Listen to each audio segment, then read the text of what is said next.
Papierosen, nur Kolbsches Katharin, geworden ist ein teure Billigwerk.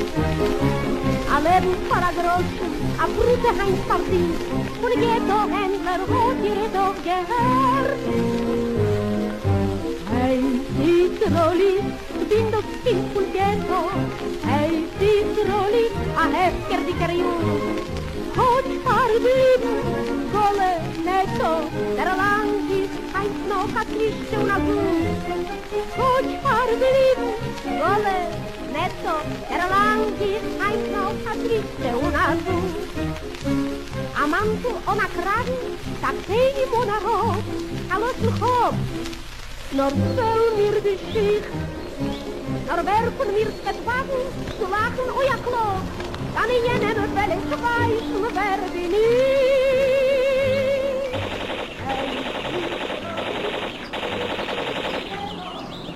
Šios dainos muzikos ir eilių autorius nužudė naciai daugiau nei prieš 60 metų.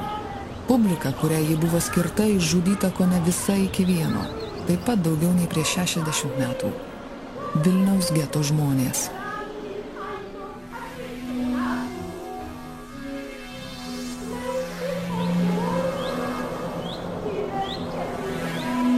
Šis balsas karą išgyveno, bet irgi nuščiuvo beveik prieš 30 mečius. Vilniaus geto teatro vunderkindu vadinta artistė, tapusi soliste Cape Towne bei New Yorko Brodvėjuje, o šią dainą įrašiusi Paryžiuje, niekada taip ir neatskleidė, kokia jėga vertė kurti pasmerktuosius gete – poetus, kompozitorius, dramaturgus, artistus ir muzikantus. There were two kinds of survivors, people who spoke about it incessantly all the time and people who didn't. The majority were people who didn't. Išlikusieji gyvi elgėsi dvejopai. Vieni nepaliaudami visą laiką apie tai kalbėjo, kiti niekada nekalbėjo. Dauguma buvo tokių, kurie nekalbėjo, bet aš manau, kad iš karto karo jiems buvo gyvybiškai svarbu palikti praeitį ir kabintis į gyvenimą. Tų žmonių labai galėčiau pasakyti, kad tai buvo nepaprastai sveika elgsena, kad jie galėjo tai padaryti ir susitelkti į gyvenimo jėgą, galvoja apie mirtį ir netektį. Aš tikrai tikiu, kad jiems buvo pernelyg skausminga grįžti atgalios ir pasakoti apie tai kitiems. Ir nors mūsų namuose ant sienos kabėjo senelių portretas, nebuvo nė vieno karto, kad mano mama būtų mane pasivadinusi ir papasakojusi kokią nors tų laikų istoriją. Nieko panašaus. Apie ką tylėjo Chajelė Rozental ir apie ką ošia Panerių miškas paprastai žodžiais nenusakysi. 60 000 vyrų, moterų ir vaikų nužudino proto aprėpti per sunku. Tiksliau tai apsakoma posmų, piešinio ar daina. Kaip dabar, taip ir tomis baisiomis dienomis.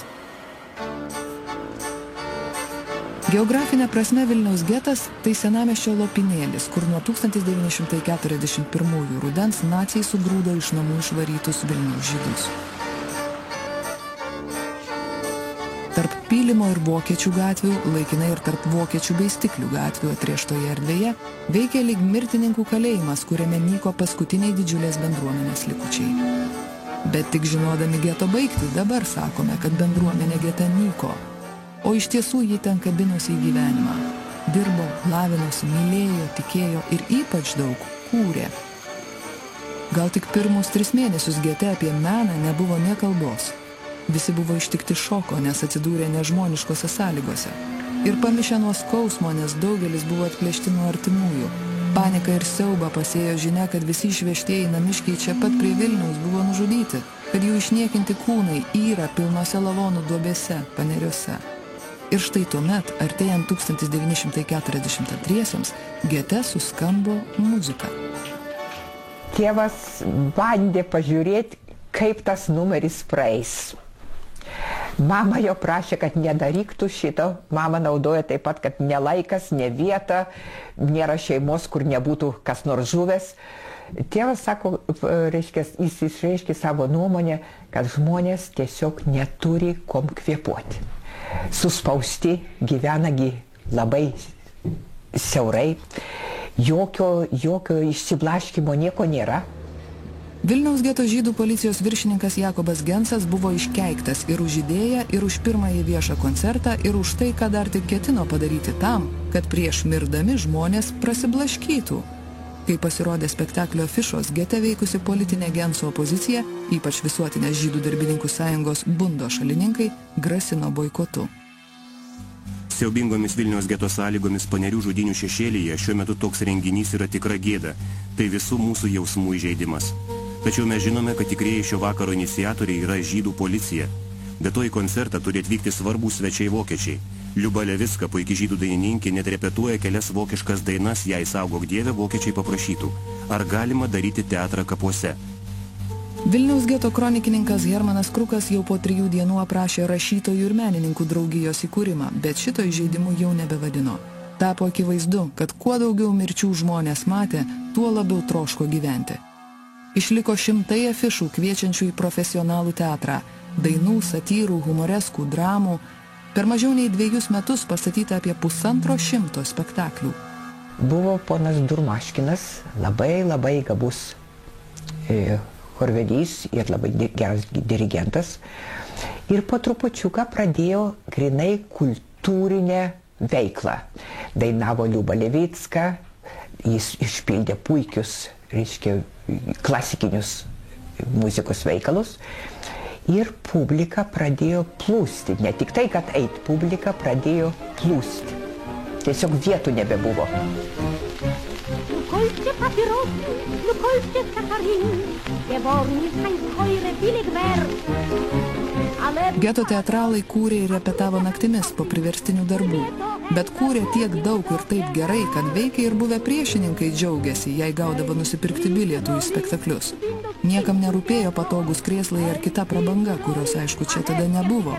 Taiklus žodis, veiksmas ar melodija buvo didžiausia vertybė. Tai buvo kaip daržiniai,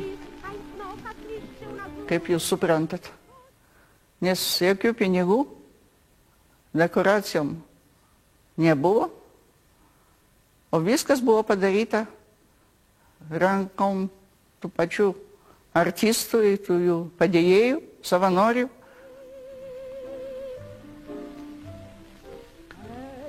Bet dainelės sukurtos tiems spektakliams, jos išgyveno labai ilgai. Net tie žmonės, kurie kadaise buvo čia šitam teatre, tai jie prisimena iki šiol, aš žinau, jeigu mes susitinkam, ten keli seniai, tai mes sugebam padainuoti net su žodžiais įvairias spektakliams sukurtas dainelės. Šiandien į teatrą, rytoj į katorgišką darbą, o gal į kapus. Sunkiai suvokiama tikrovė, tarsi legenda ar blogas sapnas. Juolab, kad dokumentinės medžiagos apie Vilniaus getą nėra daug ir retas istorikas apie jį ryžtasi kalbėti. Tad dažniau ir drąsiau apie tai kalba menininkai, rašytojai, dramaturgai, kinematografininkai. 2006 metais apie Vilniaus getą sukurtas pirmasis lietuviškas vaidybinis filmas. Hello, Mr. Gent!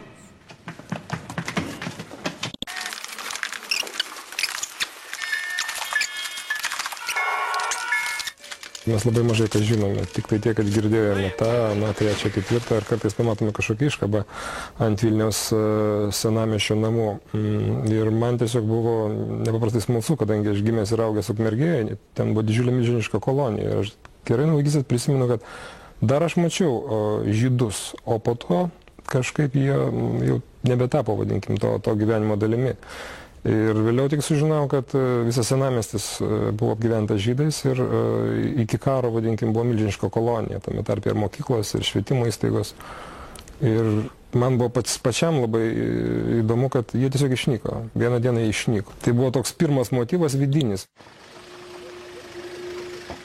Režisierius Audrius Juzėnas filmą Getas kūrė 5 metus, o scenarijaus autorius Džošua Sobolis prieš tai dar 5 metus tyrinėjo Vilniaus geto istoriją.